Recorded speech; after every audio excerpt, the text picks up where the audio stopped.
शादी के पहले से ही विभा को कपड़े धोने का बड़ा शौक था। कभी नल के नीचे तो कभी तालाब के पास। अरे मेरी नीली वाली लुंगी नहीं दिख रही है। विभा की अम्मा, कहाँ रखी है लुंगी? अरे वो तो विभा ने परसों ही धोकर रखी थी आपकी अलमारी में, देखो वहीं होगी। वो ना मैंने आज धो दी, मुझे लगा कि गंदी हो गई होगी। अरे कैसे गंदी हो गई थी, उसे तो मैंने पहना भी नहीं। हे भगवान, इस लड़की के कपड़े धोने की आदत से परेशान हो गया हूँ मैं। जितना तो घर में राशन नहीं आता, उससे कहीं ज्यादा डिटर्जेंट पाउडर का खर्चा है। इसकी शादी करवा दो, शादी जाए अपने घर में ही करे काम, फिर चाहे घर के कपड़े धोने हो या पूरे गांव के। हाँ ठीक बोल रही हो, देखता हूँ मैं कोई लड़का। वो दिन भी आ जाता है जब विभा को देखने लड़के वाले आ जाते हैं। लड़की मुझे अच्छी लगी। होने वाली सास कहती है, बेटी अगर कुछ पूछना है तो पूछ लो। वैसे तो हमारी लड़की बहुत ही शर्मीली है, जो बोल दो वो मान लेती है, इसे क्या पूछना होगा। अरे कैसी बात कर रही हो माँ, मुझे इन लोगों के घर रहना है, सवाल तो कई है। हाँ हाँ बेटा, पूछ लो ना, क्या पूछना है। आप लोगों के घर कपड़े कौन धोता है? सास का मुंह बन जाता है। देखो, अगर तुम ये कहना चाहती हो कि तुम्हें कपड़े धोने नहीं आते तो सुन लो, कपड़े मैं ही धोती हूँ, लेकिन तुम्हारे आ जाने के बाद मैं रुमाल तक नहीं धोऊंगी। अरे चुप रहना भाग्यवान, बहू बेचारी घर आई नहीं, उसे डराना शुरू कर दिया। वो क्या है ना बिटिया, अभी तक तो ये कल्लू की माँ ही धोती थी, लेकिन अब तुम्हारे पापा तो दहेज में वॉशिंग मशीन देंगे ही।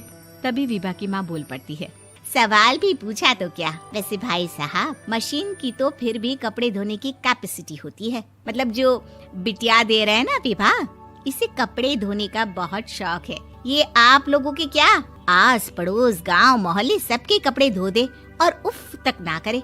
बाहर देखा नहीं आपने कितने कपड़े सूख रहे हैं, सब हमारी बिटिया ने ही तो धोए हैं। बस भी करो ना माँ, शर्म आ रही इतनी तारीफ सुनकर। और तो और एक दाग निकाल कर दिखाओ तो मान जाऊं। हाँ अच्छा, माफ करना बेटा, मैंने गलत समझा, हमें तो रिश्ता बहुत पसंद है। और ऐसे जुड़ जाता है रिश्ता कपड़े धोने का शौक रखने वाली विभा का। उसकी शादी हो जाती है कोयला फैक्ट्री में काम करने वाले कल्लू के साथ। शादी के बाद अचानक विभा चिल्लाती हुई सास के पास आती है। सासू माँ, अरे सासू माँ कहाँ है आप? ये तो धोखा है, धोखा दिया आप लोगों ने मुझे। इसे ससुर के चक्कर के बारे में पता चल गया। अरे तो उसमें तुझे क्यों धोखा मिला है? अरे नल में पानी नहीं आता, कपड़े कैसे कब धुलेंगे? अच्छा, तू पानी नहीं आ रहा उसकी बात कर रही है। तो आपने क्या सोचा? कुछ नहीं। अच्छा, तेरी माँ ने कहा था कि कपड़े धोने का शौक है तुझे, याद आया मुझे। शौक बोलकर कपड़े धोने वाले मेरे जुनून को कम ना आके सासू माँ, कपड़ा धोना मेरा गुरूर है। तभी पति भी वहाँ आ जाता है। अभी मैंने इसे सनी देओल की फिल्म दिखाई है, उसी के डायलॉग मार रही है माँ। अच्छा सुन, साफ साफ बता रही हूँ, पानी सुबह 4 से 6 और शाम को 10 से 12 आता है, समझी? विभा टाइमिंग सुनकर हैरान हो जाती है। ये क्या भूतों का मोहल्ला है?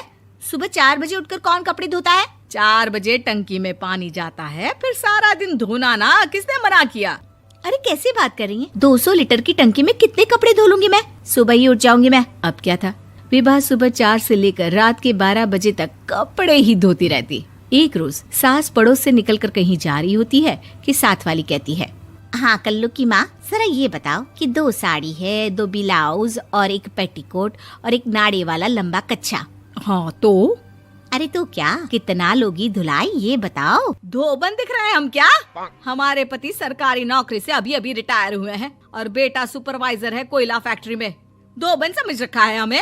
हाय रे कल्लू की अम्मा, माफ कर दो, वो तो मोहल्ले में यही सब बता रहे थे कि तुमने बहू को कपड़ा धुलवाने के काम में लगा दिया है। सास को पड़ोसन की बात सुनकर गुस्सा आ जाता है। वो घर पहुंचती है जहां घर के बाहर ही इतने सारे कपड़े सूख रहे होते हैं जितने कि किसी धोबन के घर पर। अरे ओ कल्लू की दुल्हन, बाहर निकल।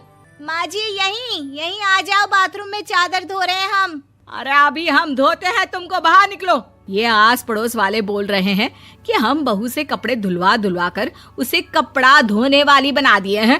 अरे छोड़ो ना माँ जी, किन लोगों की बातों में आती हो? आस पास के लोगों का तो काम ही होता है कि वो किसी तरह सास बहू को लड़ा दे। बहू सारे घर के कपड़े धोती है, ये क्या कम है? बोलिए। सास को भी लग जाता है कि वो बहू का ये सनकीपन नहीं छुड़वा सकती, इससे अच्छा है कि खुद ही चुप हो जाए। एक रोज सास और बहू मंदिर जाते हैं, जहाँ सास की साड़ी वहाँ खड़ी भीख मांगने वाली से मिलती है। माँ जी क्या बात है, आपकी साड़ी उस भिखारन से कितनी मिल रही है ना?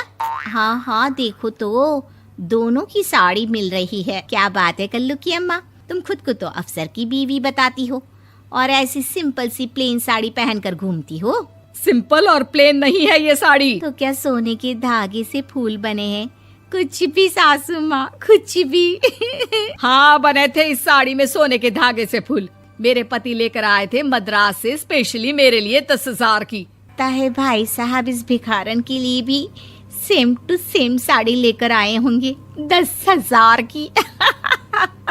सास उस वक्त तो कुछ नहीं कहती, लेकिन बहू के साथ घर आती है और अलमारी से एल्बम निकाल कर लाती है। ये साड़ी देख रही है, ये वही साड़ी है जिसे मैंने अभी पहना था।